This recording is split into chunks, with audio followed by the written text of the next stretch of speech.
আরজিকর মেডিকেলের emergency building থেকে শ্যামবাজার ৫ মাথার মোড় দূরত্ব প্রায় ৬০০ মিটার।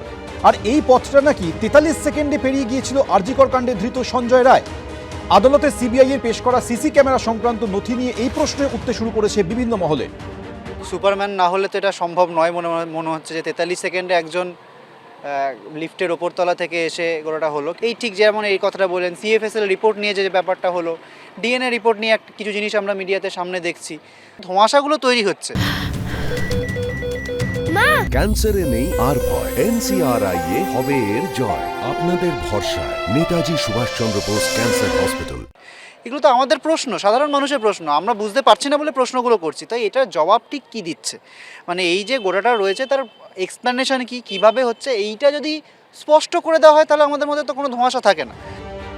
সূত্রের দাবি, সিবিআই যে নথি জমা দিয়েছে তাতে রয়েছে আরজিকর মেডিকেলের ট্রমা কেয়ার বিল্ডিংয়ের 2টি সিসি ক্যামেরার বিবরণ, হাসপাতালে এমার্জেন্সি বিল্ডিংয়ের 16টি সিসি ক্যামেরার বিস্তারিত তথ্য এবং কলকাতা পুলিশ ও বিধাননগর পুলিশ এলাকার 51টি সিসিটিভি ক্যামেরায় ধরা পড়া সঞ্জয় রায়ের গতিবিধির বিবরণ।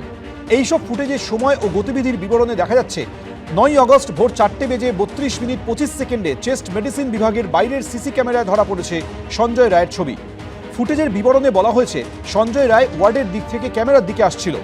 তখন সঞ্জয়ের বাঁ হাতে একটি হেলমেট ছিল। তখন তার ব্লুটুথ হেডফোন দেখা যায়নি। 4:32:30 অবধি ফুটেজে দেখা যায় সঞ্জয় রায়কে। সূত্রের দাবি, সিবিআই শিয়ালদা আদালতে যে নথি জমা দিয়েছে তাতে দেখা যাচ্ছে ভোর 4:33:13 শ্যামবাজার ৫ মাথার মোড়ে সিসি ক্যামেরায় ধরা পড়েছে সঞ্জয় রায়ের ছবি। মোটর সাইকেলে করে ৫ মাথার মোড় দিয়ে যাচ্ছিল সঞ্জয়। ভোর 4:33:20 পর্যন্ত অর্থাৎ 7 সেকেন্ডের ফুটেজে দেখা গেছে তাকে। অর্থাৎ সিবিআই এর জমা দেওয়া এই তথ্য অনুযায়ী আরজিকর এমার্জেন্সি বিল্ডিং থেকে 43 সেকেন্ডের মধ্যেই শ্যামবাজার ৫ মাথার মোড়ে পৌঁছে গিয়েছিল সঞ্জয় রায়। সঞ্জয় রায় 9 আগস্ট ভোরবেলা 4:32:30 আরজিকর মেডিকেল কলেজ হাসপাতালের 4 তলায় চেস্ট মেডিসিন বিভাগের ওয়ার্ড থেকে বের হন। তারপর তিনি সিঁড়ি বা লিফট কিছু সাহায্যে ওপর থেকে নিচে নামেন, মোটরসাইকেলটি স্টার্ট করেন।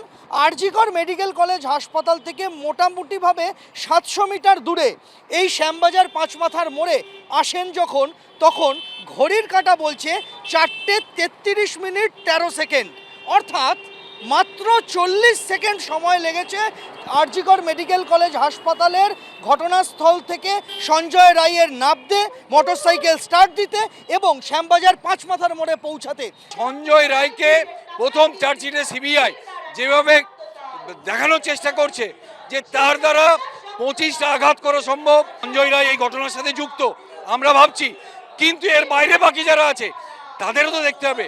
এবং এই যে 43 সেকেন্ডে হাওয়ায় উড়ে একজন চলে যাচ্ছে, এর মধ্যে তো বিরাট ফাঁক। হয়তো এর কোনো একটা পরিকল্পনা মাফিক কিছু একটা করতে চাইছে যাতে সবাই ছাড়া পেয়ে যায়। হয়তো এরকম ব্যবস্থা করা হচ্ছে যে অভয়া হত্যা হয়েছে কিন্তু কেউ হত্যা করেনি, এরকমই জায়গায় হয়তো চলে যাবে। কলকাতা পুলিশ ও বিধাননগর পুলিশ এলাকার 51টি সিসিটিভি ক্যামেরার যে বিস্তারিত তথ্য দেওয়া হয়েছে তাতে 8ই আগস্ট বিকেল 4:07:20 থেকে 9 আগস্ট 5:08:19 পর্যন্ত বিভিন্ন সময় ধরা পড়া সঞ্জয়ের গতিবিধি সংক্রান্ত বিবরণ রয়েছে। আর তাতে দেখা যাচ্ছে রাজবল্লভপাড়া থেকে শুরু করে Shyambazar, MG road crossing, Esplanade crossing, Park Street flyover, Hazra crossing, Victoria south gate, Park Circus 7 point, Maniktala crossing, হাডকো মোড় হয়ে সল্টলেক 2 নম্বর গেট সহ একাধিক গুরুত্বপূর্ণ রাস্তায় থাকা পুলিশের মোট 51টি ক্যামেরায় ধরা পড়েছে সঞ্জয় রায়ের গতিবিধি। সন্দীপ সরকার, এবিপি আনন্দ।